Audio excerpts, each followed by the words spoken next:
Halo, perkenalkan nama saya Albertus Boniko Delvin Mardinata, mahasiswa program studi ilmu komunikasi.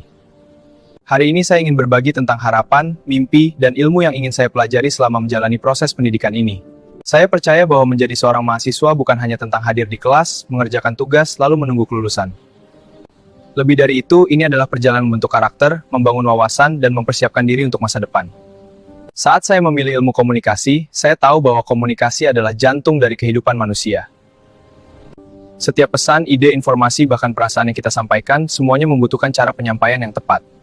Saya ingin memahami komunikasi bukan hanya sebagai teori, tetapi sebagai seni menyampaikan makna, memahami audiens, dan membangun hubungan. Saya menyadari perjalanan ini tidak selalu mudah. Akan ada tugas presentasi, laporan, diskusi, dan mungkin kegagalan yang harus saya hadapi. Namun dari situlah saya belajar arti ketekunan, keberanian berbicara, serta kemampuan untuk terus berkembang. Selama menjalani studi ini, saya berharap dapat memahami ilmu-ilmu dasar komunikasi. Dimulai dari komunikasi interpersonal, komunikasi massa, public speaking, jurnalistik digital, hingga strategi penyampaian pesan yang efektif. Saya ingin belajar bagaimana membangun konten yang menarik, bagaimana menyusun pesan yang persuasif, hingga bagaimana komunikasi dapat memengaruhi opini publik. Saya ingin menguasai 6 keterampilan seperti kemampuan berbicara di depan umum dan teknik penulisan berita dan naskah. Pengelolaan media sosial dan branding, riset komunikasi dan observasi audiens. Dalam editing foto video, produksi konten dan storytelling, serta kemampuan bekerja dalam tim dengan kolaboratif.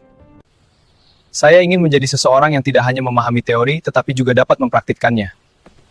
Selain keterampilan akademik, saya juga ingin memperkuat soft skill, seperti etika komunikasi, empati, kemampuan mendengar, dan memahami sudut pandang orang lain. Karena komunikasi bukan hanya tentang berbicara, tetapi juga tentang mendengarkan dengan hati. Karena saya ingin memanfaatkan teknologi sebagai alat untuk berkarya. Itu tidak bingung tanpa berkreatif, agar saya bisa menghasilkan karya yang lebih luas dan profesional. Saya ingin belajar membuat video, menulis skrip, membuat kampanye digital, serta membangun jejaring komunikasi yang bermanfaat. Saya ingin aktif mengikuti organisasi, kegiatan kampus, maupun proyek kreatif untuk melatih kemampuan leadership, kerjasama, dan proses kreatif. Dan saya ingin belajar menghadapi kegagalan tanpa menyerah, belajar mencoba hal baru, dan menjadikan proses ini bagian dari pembentukan diri. Visi masa depan saya memiliki harapan untuk dapat menjadi jembatan komunikasi yang mampu menghubungkan pesan dengan masyarakat. Individu dengan informasi, serta ide dengan tindakan nyata, adalah kunci untuk perubahan yang bermakna. Saya ingin menjadi seseorang yang dapat membawa perubahan melalui komunikasi yang baik. Entah itu melalui media, lembaga, perusahaan, atau bahkan ruang publik.